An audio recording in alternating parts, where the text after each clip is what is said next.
My take on 2023 is that the economy and markets in 2023 are going to be the reflection of how tight monetary policy and fiscal policy was in 2022. I want to stress this out because this is the exact reversal of how the economy and markets in 2021 were a reflection of the very loose monetary and fiscal policy in 2020. Now, let's start from there. In 2020, the five largest governments in the world injected fiscal stimulus at the fastest pace and for the biggest amount ever together at the same time.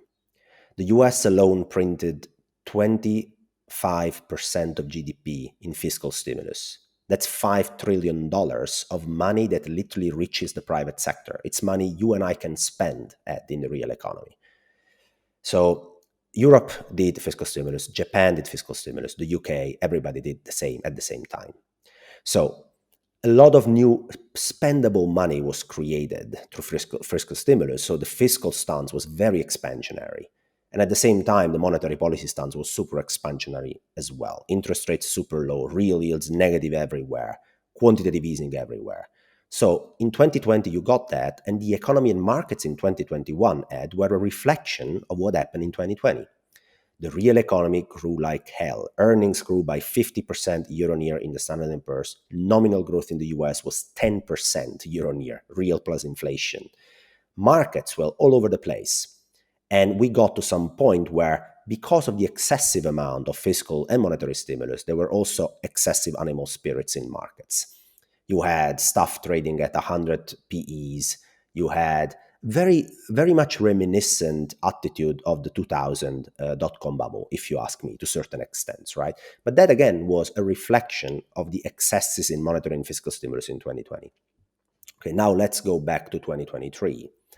If we do the same experiment, we'll have to look at 2022 in terms of fiscal stance and monetary policy stance, Ed. So let's look at the fiscal stance first. The last time that the US sent checks at home to people was April 2021. From that moment onwards, the US government has tried to stimulate as little as they can. Actually, they've had a very good tax season in 2021, which means they have taxed the private sector more. They have drained resources from the private sector. So the fiscal stance everywhere has reversed. Instead of being very loose, it's neutral at best, but on a rate of change basis compared to what it was a couple of years ago, you can argue it's pretty negative in relative terms. So the fiscal stance isn't expansionary anymore. What about the monetary policy stance? Well, you were talking about that in the intro, right? I mean, the Federal Reserve went with the fastest hiking cycle in 40 years. Real interest rates are now positive everywhere. Even the Swiss National Bank, the European Central Bank, the Bank of Japan, even those central banks have turned hawkish. Quantitative tightening is ongoing in the US, will be ongoing for next year. That's the opposite of quantitative easing. It drains reserves from the system. It doesn't add, but it drains them. Europe has now joined with quantitative tightening. I mean, can you imagine, Ed, the ECB doing quantitative tightening? They will. They have announced that they will shrink their balance sheet. So, bottom line, in 2022 and also going into 2023, you're going to have a non-expansionary fiscal stance and a very tight monetary policy. 2023 will be the reflection of this 2022 tight stance on monetary and fiscal policy, which means the economy will slow down very aggressively, both in real terms and in nominal terms, which also means inflation will slow down. But in order to slow down inflation from where it is today to where central bankers want inflation to be, historically, you need a recession to achieve that, because the starting point is too elevated for inflation to slow down in a soft landing environment. You are going to have a recession if central bankers are really keen in achieving their 2% target.